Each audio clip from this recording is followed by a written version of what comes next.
Welcome to lectures and interviews about leadership for sustainability. I'm Bruce Hall. I have to be honest with you. Your decision making has been a little suspect. You say you're being rational, but really you're rationalizing. And if you don't know that about yourself, then you're going to have trouble influencing or collaborating with others, especially people that disagree with you. Okay, sorry for the insult, but I'm about to insult you again by comparing you to an elephant. Don't take it personally. We're all the same, gullible and fallible thinkers, prone to confirmation bias and identity protective reasoning, and trapped in filter bubbles and echo chambers. Most of the decisions you make, something like 99% of them, are made by the part of your brain that is emotional, intuitive, and unreasoned. That's your elephant. It makes quick judgments based on limited information, using generalizations that might not hold in all situations. And it's heavily influenced by feelings you have about the messenger, even more so than the message itself. Contrast that elephant to the voice in your head. That's the rider in this analogy.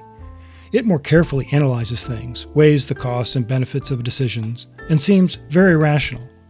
It makes barely 1% of your decisions. Now here's the real kick to your ego. That rider, that voice in your head, it's more like a lawyer than a scientist.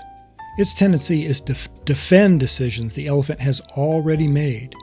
It wants to make you look good in the eyes of others, rationalize your decisions so you seem a reasonable and sane person who can be trusted by the people in your group.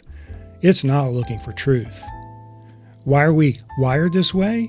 When you think about it, it makes a lot of sense. For most of human history, we had to make very fast judgments to avoid threats and stay safe.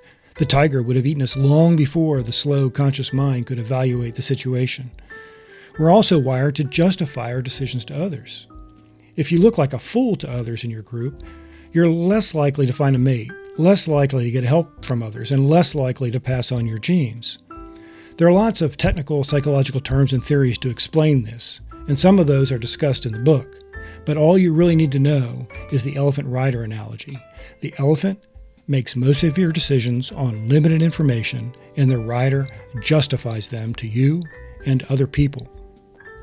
You need to know this about yourself, because in the next session, I need to explain 4 things that make collaboration really difficult, especially on controversial topics such as sustainable development. Those things are confirmation bias and filter bubbles, identity protective reasoning, and echo chambers. At some point, when you're working on a sustainable development project, you'll need to collaborate with and influence people you disagree with. In this session, we begin to explore some basic psychology that will help you understand how you and other people think and make decisions.